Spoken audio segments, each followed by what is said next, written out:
الشيطان الرجيم بسم الله الرحمن الرحيم الحمد لله رب العالمين وصلى الله على محمد وآله الطاهرين قال الله تبارك وتعالى في كتابه الكريم إن عدة الشهور عند الله 12 شهرا في كتاب الله.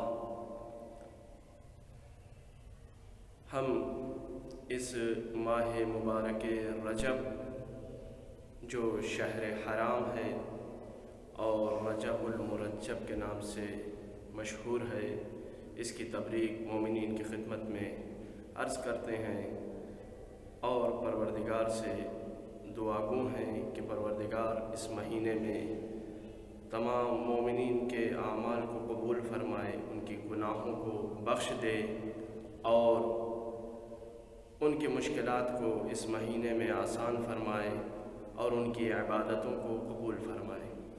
ماہ رجب المرجب کے عنوان سے یہ 2-3 عدد درس آپ کی خدمت میں عرض کیے جا رہے ہیں. انشاءاللہ مومنین کے لیے قابل استفادہ ہوں گے. بہرحال میں ایک ادنا سا طالب علم بہت زیادہ تو نہیں عرض کر سکتا، لیکن جتنا وقت اور جگہ کے امکان میں آ سکتا ہے اتنا آپ کی خدمت میں عرض کرنا چاہتا ہوں. ماہ رجب المرجب بہت عظیم مہینہ ہے. اس رجب کی بہت زیادہ فضیلتیں ہیں، اس مہینے کا بہت بڑا مقام ہے. پروردگار عالم نے مہینوں کے اعتبار سے اپنی کتاب میں ارشاد فرمایا کہ مہینوں کو اگر آپ گنیں گے، ان عدت الشہور عند اللہ، اگر اللہ کے نزدیک مہینوں کا حساب کیا جاتا ہے تو 12 شہرا فی کتاب اللہ، جو اس نے اپنی کتاب قرآن مجید میں بیان کیا ہے وہ 12 عدد مہینے ہیں. 12 مہینوں میں سے پھر اس آیت کے ذیل میں مفسرین نے کہا کہ منہا 4 حرم، اس میں سے 4 مہینے ماہ حرام کہے جاتے ہیں.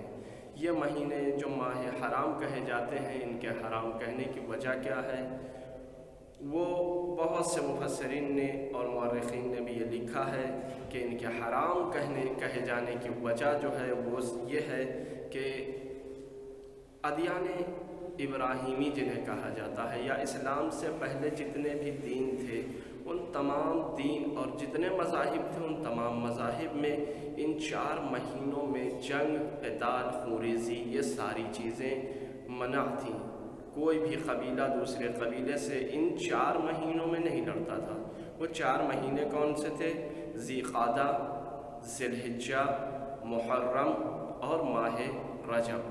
یہ 4 مہینے ایسے ہیں کہ جن میں مشرکین، کفار، عیسائی، یہودی اور تمام مذاہب جو موجود تھے، مجوسی اور لادین لوگ بھی حتیٰ اس 4 مہینے میں جنگ اور خونریزی نہیں کیا کرتے تھے.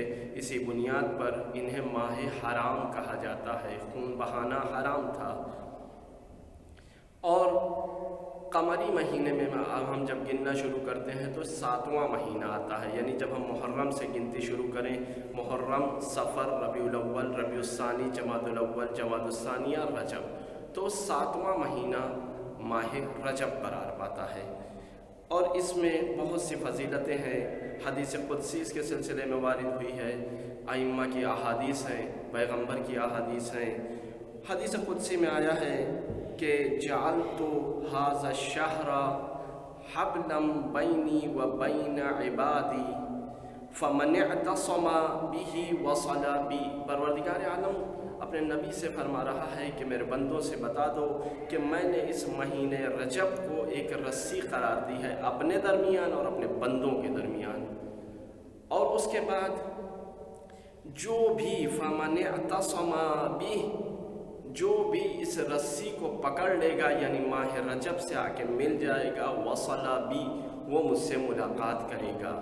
یعنی اتنا اہم مہینہ اور اتنا مبارک اور اتنی قابلیت کا یہ مہینہ ہے کہ جسے پروردگار خود اعلان کر رہا ہے.